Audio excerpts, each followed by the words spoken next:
My wife forced me into an open marriage. Now that I've started dating someone else, she wants to add more rules. 2.5 years ago, my wife Sarah dropped a nuke over morning coffee. "I want an open marriage," she said, not even looking up from her phone. "Either we do this or we get divorced." I nearly choked on my cereal. We have 2 young kids, and divorce sounded like a nightmare. After a week of thinking, I agreed, but only with strict rules. No mutual friends, no bringing dates to our house, and we keep everything private. For the next 2 years, Sarah thrived while I buried myself in work. I was pulling 74-hour weeks, coming home exhausted just to hear her humming in the shower after her dates. I moved to the guest room because the thought of her with other men, then sleeping next to me, made me physically ill. Our marriage became purely transactional. We were roommates raising kids together, nothing more. Sarah would leave for her adventures while I helped with homework and made dinner. I didn't even try dating. This past summer, everything changed. I finally hit every financial goal I'd set. Both kids had fully funded college accounts. Our house was paid off, 0 debt. I did the math and realized I could cut my work hours from 74 to just 30 per week. Sarah's reaction was immediate.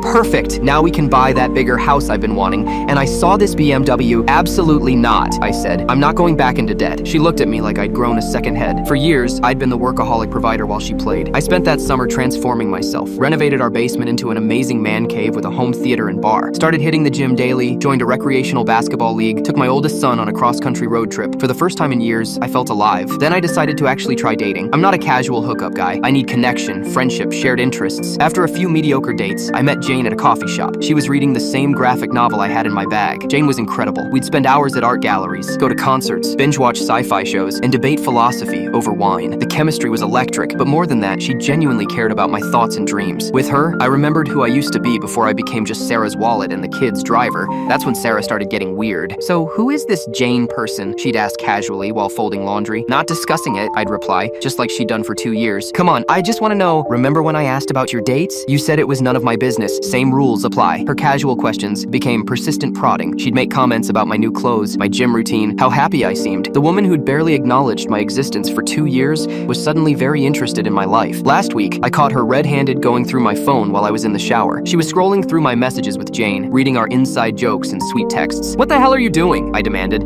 Your phone buzzed and you were snooping through my private conversations." We had the biggest fight we'd had in years. She accused me of flaunting my relationship, of changing the dynamic of our arrangement. I reminded her that I'd followed every single rule she'd set while she'd paraded around like a free woman. Yesterday, she cornered me in the kitchen with a serious expression. "We need to talk about updating our arrangement," she announced. "I think we need new boundaries about how serious these relationships can get." I actually laughed out loud. "Let me guess, now that I'm happy, you want to add restrictions?" "It's not about that. Sarah, you got exactly what you asked for, an open marriage. You just never thought I'd actually use the open part. I just think we should discuss." "No," I said, grabbing my keys to meet Jane for dinner. "You made your choice. Now you get to live with it."